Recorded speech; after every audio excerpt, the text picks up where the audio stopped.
ঈদের দ্বিতীয় দিন সকাল। সকালের আবহাওয়া এমনিতে অনেক মিষ্টি, আর তার সাথে যদি যোগ হয় ঈদের ভাইবস, তাহলে তো কথাই নাই। যদিও গরুর গোস্ত খেয়ে শরীরটা একটু ভার ভার, কিন্তু আনন্দে সেটা আর মনে হচ্ছে না। তো ঈদ উপলক্ষে আমাদের মাদ্রাসায় বেশ ক্রিকেট টুর্নামেন্ট ছাড়া হয়েছে। বন্ধুরা সবাই অপেক্ষা করছে, তাই আমিও ঝটপট রেডি হয়ে খুঁড়িয়ে খুঁড়িয়ে রওনা দিলাম মাদ্রাসার মাঠে। তো রাস্তায় এসে এক বড় ভাইয়ের সাথে দেখা হলো, বললাম আমাকে একটু মাদ্রাসা মাঠে নামিয়ে দিন। আসলে অনেক দিন যাওয়া হয় না এদিকে। বিকেলবেলা অনেক সময় কাটিয়েছি মাদ্রাসা মাঠে খেলাধুলা করে সন্ধ্যা পর্যন্ত। অনেক ভালো সময় কাটতো। তো অনেকদিন আসা হয় না, শরীরে অসুস্থতার কারণে, অ্যাক্সিডেন্টের পরে আর আসা হয় না। বন্ধুরা সব রাস্তায় অপেক্ষা করছে, তাদের সাথে কৌশল বিনিময় করলাম।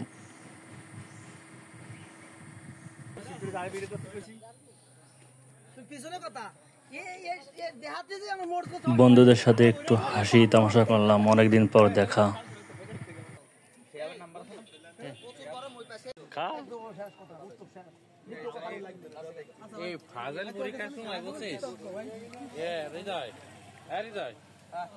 পরীক্ষা দিচ্ছি তো আমি পিছনে, আমি 2 বছর গ্যাপ দিলাম। শোন,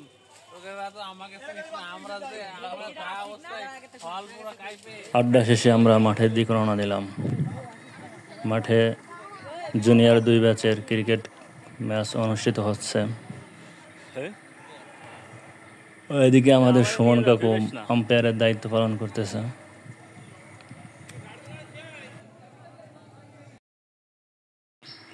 আমাদের মাদ্রাসার দপ্তরি মশিয়ার ভাই, মাদ্রাসার জন্য তিনি নিবেদিত প্রাণ। মাদ্রাসার সকল কাজে তাকে পাওয়া যায়, তিনি আগে আগে থাকেন। তো আমাদের জন্য একটু নাস্তার ব্যবস্থা করলেন। একসময় মশি ভাষার অনেক ইয়ার্কি ফাজলামি করতাম যখন মাদ্রাসায় পড়তাম, তো অনেক সুন্দর সময় কাটতো। তো ভাই আমাদের জন্য একটু চা নাস্তার ব্যবস্থা করলেন।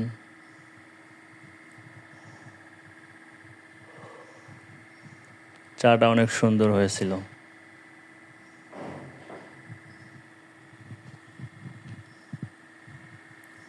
তো মাঠে খেলা হচ্ছে।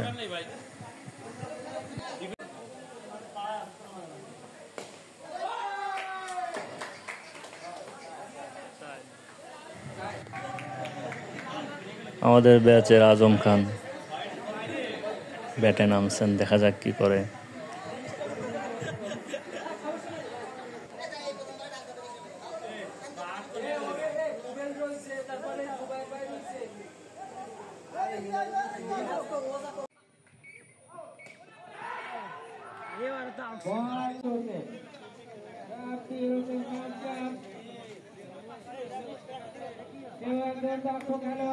কিন্তু দুর্ভাগ্য তার দুর্ভাগ্যজনকভাবে সেমিফাইনালে উঠতে ব্যর্থ হয়েছে।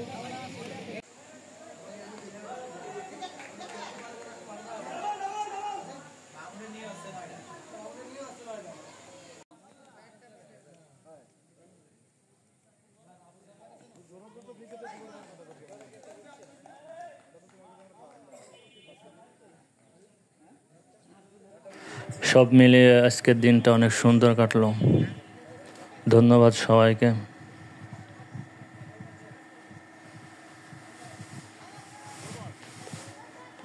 Miss you all friends.